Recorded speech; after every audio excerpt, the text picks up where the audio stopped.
Hey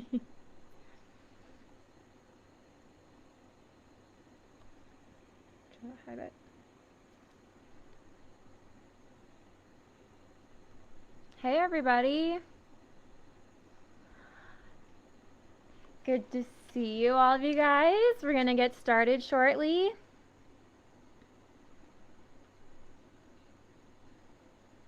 I'm so thankful to have you all join us.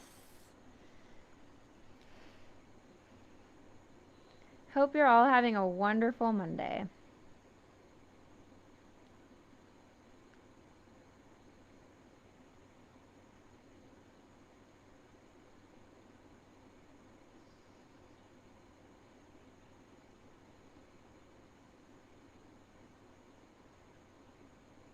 So anybody that is watching, if you can please hit the share button so you can start a watch video.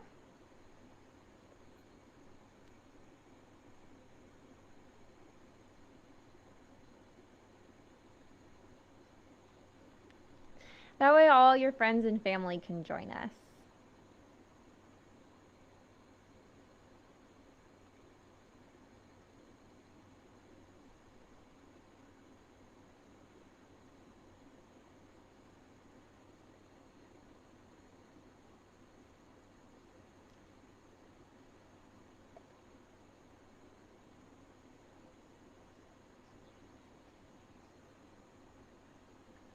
So we'll just wait a few more minutes, let people jump on.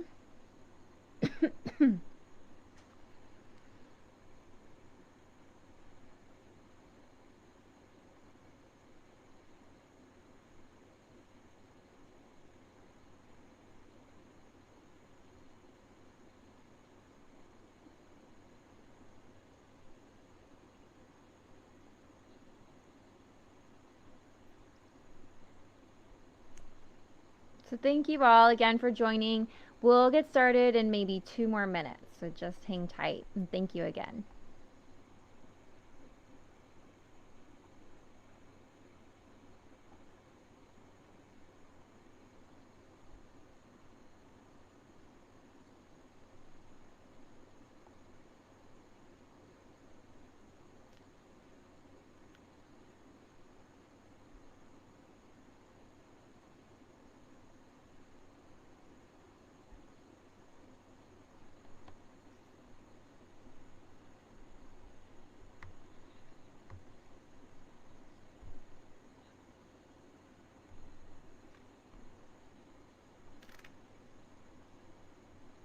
So again, if you are just joining us, if you can just click on that watch button and it'll start a video watch party. That would be really great. Thank you.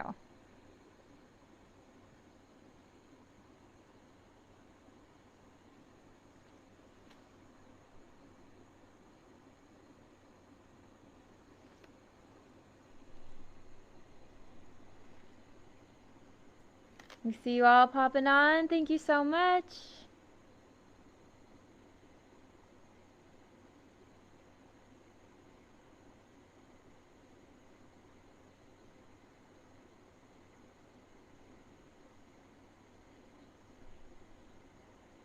All right, we'll get started in 1 more minute.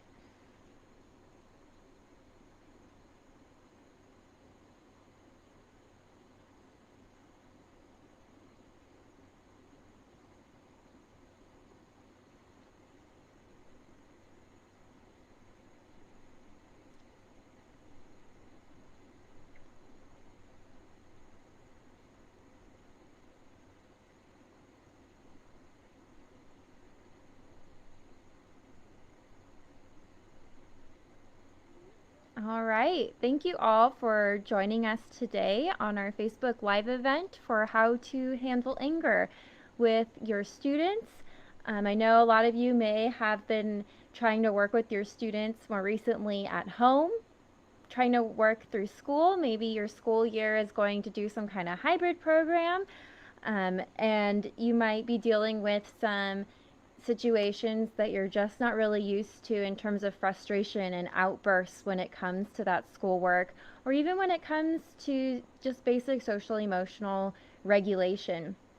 So hopefully this video and presentation today can give you some strategies to help and keep your home a more peaceful environment. So I'm going to go ahead and share a presentation with you all.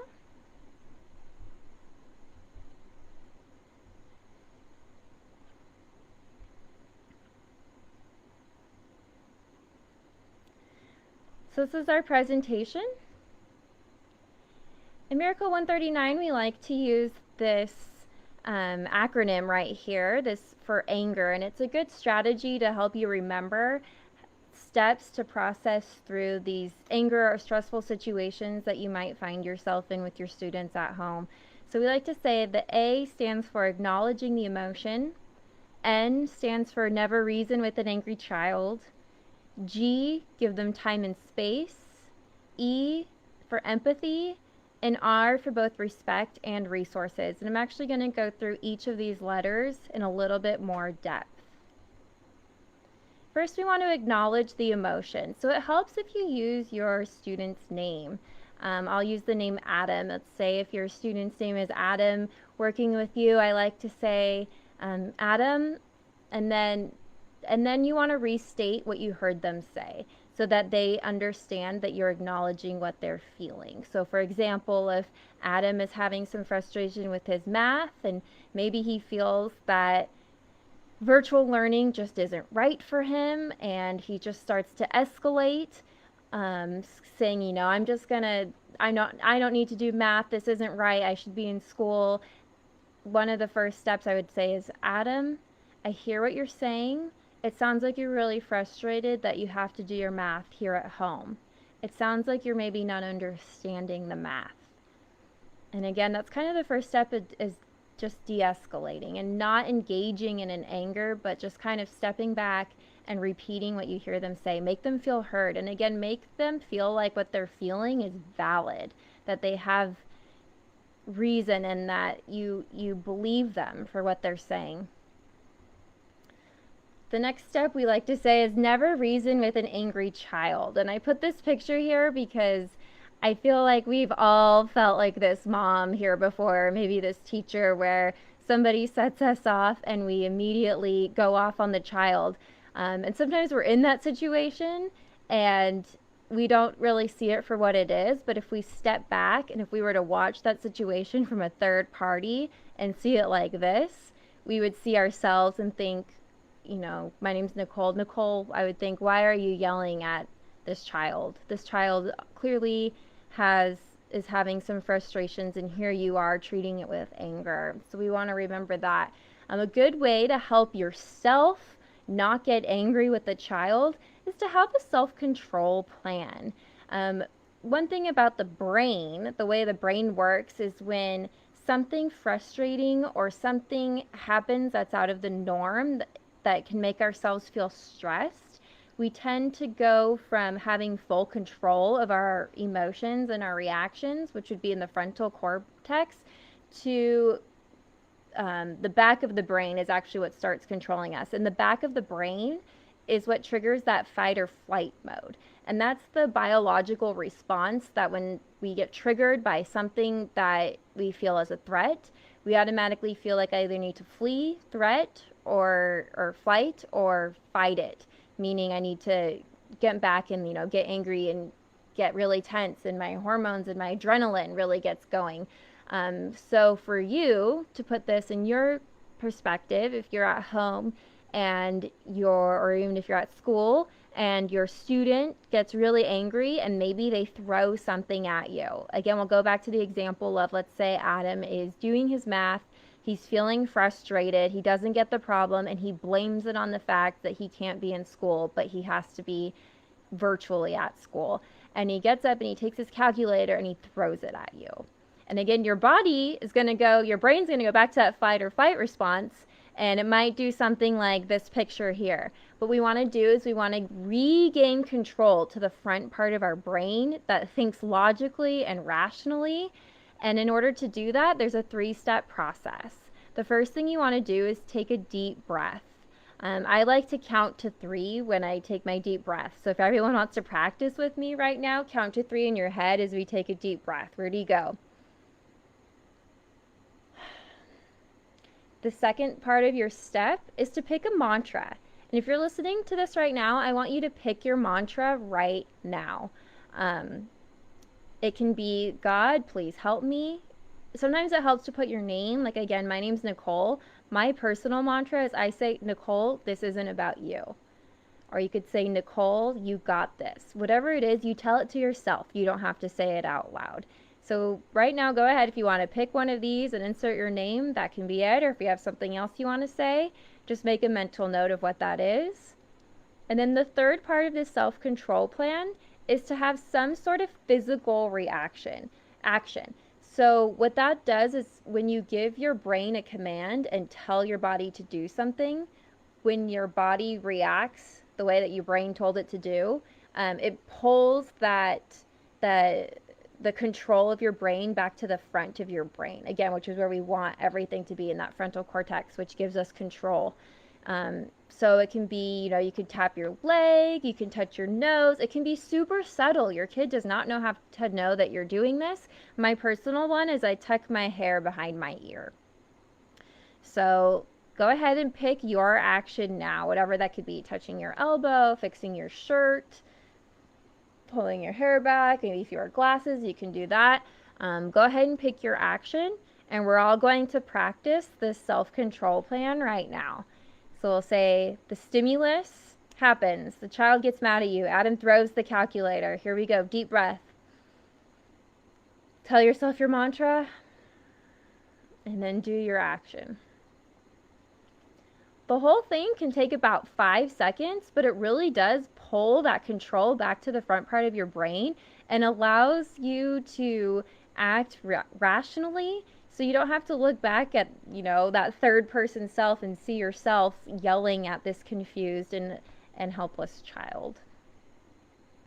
If you have students who are a little bit older, I work with high school students, and I actually like to go through this self-control plan with them as well and teach it to the students. And I have them write out their plans.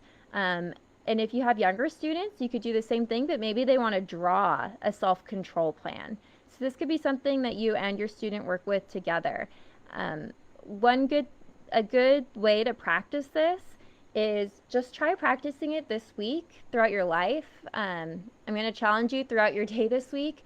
When things happen that are frustrating, maybe someone cuts you off, maybe the person in front of you at the grocery store is paying with all change and you're in a big hurry, whatever it is that would kind of tick you off, really try to practice that 5-second self-control plan and make it second nature to you, so you naturally start to do that when things just start to tick you off and trigger you.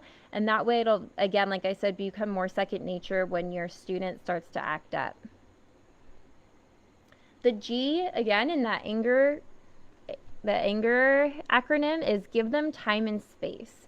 So if you're in a classroom setting, or if you have other children at home, if you're in a home classroom setting or a home setting, if it's possible, clear the room of other children or of other adults that might trigger them as well. If you're in a classroom setting, I typically don't recommend being alone, you and a child in a setting. So if you have another adult that can stay in the room, that would be helpful. But if not, you want to just get the other kids out, especially if you're at home. So you're kind of getting rid of all of those distractions, or possibly getting rid of the possibility of escalating further children and having that build on top of each other, and hopefully that doesn't get too out of control. And so you want to give the child some time and space to kind of cool down, hopefully practice their own self-control plan, and hopefully, again, this is your time to practice your self-control plan. But you also don't want to leave them completely alone. You want to kind of keep an eye out for further escalation and just kind of watch them, but don't engage right away. The E in our anger stands for empathy. I love this picture of Jesus. This is a reenactment of the story in the Bible where the woman who had committed adultery is about to be stoned by the townspeople. And they bring her to Jesus and they say, Jesus, she committed a sin. We have to stone her. And I think a lot of us has probably heard this story, and Jesus tells the men, they're all very frustrated and angry and escalated, obviously. And he tells them, you without sin may cast the first stone. And then he goes down, he speaks to the woman, and I just love this visual of it, of Christ getting down on her level. And I just think that really emboldens what empathy is. And I think Christ is kind of the central theme and example of empathy. Who else can possibly know what we've all gone through and really be there to empathize with us? And I think that is so helpful, and for us to physically get down on the same level with the kids, but also emotionally to try to get down on their level. And I know it helps me a lot because I know that Christ is the ultimate empathizer. Sometimes I just say a little prayer in my heart. Christ, like, I know that you know this child's situation better than I do. Can you please send me that gift of empathy right now in this situation? I'm going to go into empathy a little bit more detail in the next 3 slides. I have 3 kind of steps to guide you through the empathy process. First one is really just understanding. And again, it's that idea of listening for understanding. Like we kind of went through with the letter A for acknowledge the emotion. You want to validate what they're feeling. And again, it's helpful to use their name. If I was dealing with my child, Adam, I would say, Adam, I feel that you're angry. I really feel that anger from you. And I understand this is so frustrating that you have to do your math at home without your math teacher present. That must be really hard. The next step is to kind of imagine what this person is feeling like. So I love this visual of you putting yourself kind of in their shoes and saying, wonder what it would be like to have that rain cloud over my head. And I think it's really important too to remember to not be judgmental during this process when we're imagining. I love that Jesus tells us, judge not that ye be not judged. And I think sometimes when we ourselves get escalated, maybe a child is angering us, and again our brain goes back to flight or fight mode, it's easy for us to think, well, if I was in their situation, I would have just calmly asked for help and I wouldn't have thrown my calculator at my mom. But you really have to be careful with that, because that's not empathizing, and that's not going to help the child or the student, and it's not going to help you. What's going to help you is to stop and think, okay, here I am, I'm a child, and my whole life I've struggled with math, and I've always had really good math teachers, and now here I am trying to do it from a computer, and it's really hard for me to do this on a computer, and it's scary, and this is an unprecedented time, and it's hard. And then your response, you want to say something again that lets them feel heard and lets them feel like they're not being judged. I'm so glad you told me. I'm so sorry. That must really hurt. Those are some good responses. Even if you want to pick one of these now and just practice saying it in your head and kind of give yourself that automatic response to go to. Sometimes when our first response might be a little bit more anger oriented. And our last R in our anger acronym is respect and resources. We have 2 R's. I like to use positive praises, and a lot of times we don't realize how far these positive praises really can go. I'll give you guys an example for me. My boss sent me the simple email this week after I did this project, and she just said, that's really great. I could tell you put a lot of work into it, and I really appreciate it. And just that simple positive praise really made me feel better. And think about your students and your children and how much they really value what you say. And you might not even realize how much they put you on this pedestal. And so when you, as somebody so high up, can give this positive praise, it really, really can touch their heart. I have another slide I'm going to go over in just a second that kind of shows this idea of matching behavior. But before I do that, I want to go over a little bit more of this rewards process. I like to do positive praise, and I like to reward good behavior. So we're talking about anger issues. We want to have a student kind of working towards strategies that can help themselves not escalate and not have an outburst of anger when this happens. Coping strategies. Maybe their strategy is their self-control plan, which I think is a great strategy. Maybe their strategy is they just need to go take a walk and come back. Or maybe their strategy is sometimes it helps to have a fidget or some sort. A lot of students like to listen to music to help de-escalate them. I encourage you to test out lots of different coping strategies with the student to see what really helps them de-escalate when they're angry. And again, reward that when you see them get angry, or even if you just kind of see them from another room and you see them doing this de-escalation behavior, reward it. And rewards can come in all different ways. And a lot of times we hear rewards and we think, oh, I have to buy them candy and I have to give them money. And rewards don't all have to be tangible. Kids really, really enjoy all of these different things from adults. And I've put some examples down here that you can give to your student and that would help them. Again, positive praise. I have lots of examples here. Maybe your student would like to have story time. Maybe that's something they want to work towards. Maybe they like helping with dinner, or maybe they like helping loading the dishwasher, or whatever they see parents do at home or older siblings maybe do at home. Maybe they want to do that too. Some parents like to reward with screen time, whatever that might be, YouTube or video games, but kind of use that as a reward as opposed to just downtime and or time again with a particular toy, kind of similar to screen time.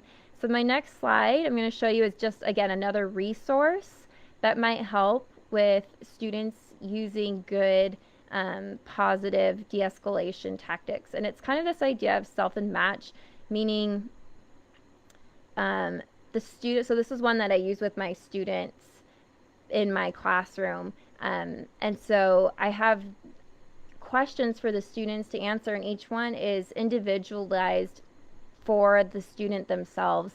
And the student might, so like for the example, this particular student needs to work on self-regulating, using nice words, expressing their feelings in an appropriate manner, and asking for help. So one thing I really like about this, again, this sheet might not be appropriate if you're working from home, but I like the idea that the student says if they did it, yes or no, did I use my self-regulation? And then the staff or the parent, the adult, whoever the adult is, also matches if the student did yes or no.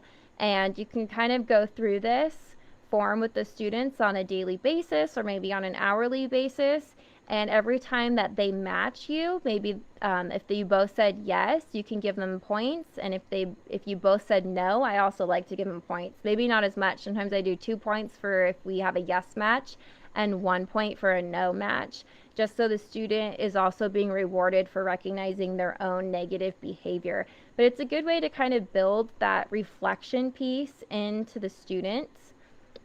And so they start to recognize their own behavior and their own reactions to their behavior, and they start to own it. And you can play around with something like this. I got this from a specific self and match training, which is highly helpful, and I recommend if you ever get a chance to go to a self and match training. But there's different ways to engage your own student, your own child. Again, if it's a younger student, sometimes instead of saying yes, no, one idea might be to do smiley faces and frowny faces, or thumbs up, thumbs down, or green and red, and kind of let them mark that off however they whatever would match with them. And then maybe you can do points, after one full day, if you've gotten this many points from your own regulating your behavior, your reward is you get to help cook dinner, or whatever your reward system is. So, let's see. All right. Hopefully that is helpful to some of you. And now I will open it up for questions if anyone has questions.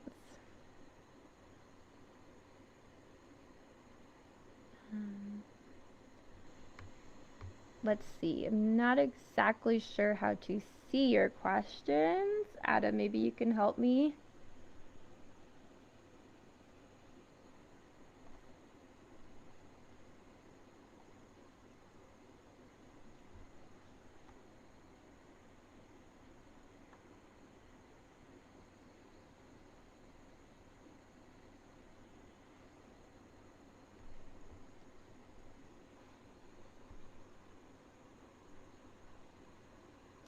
I'm sorry, I'm having some technical difficulties.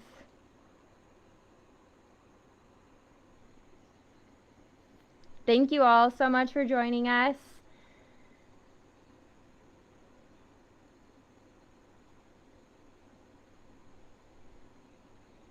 If you have any questions, please feel free to put them in the comments and we will get back to them later on. Thank you guys.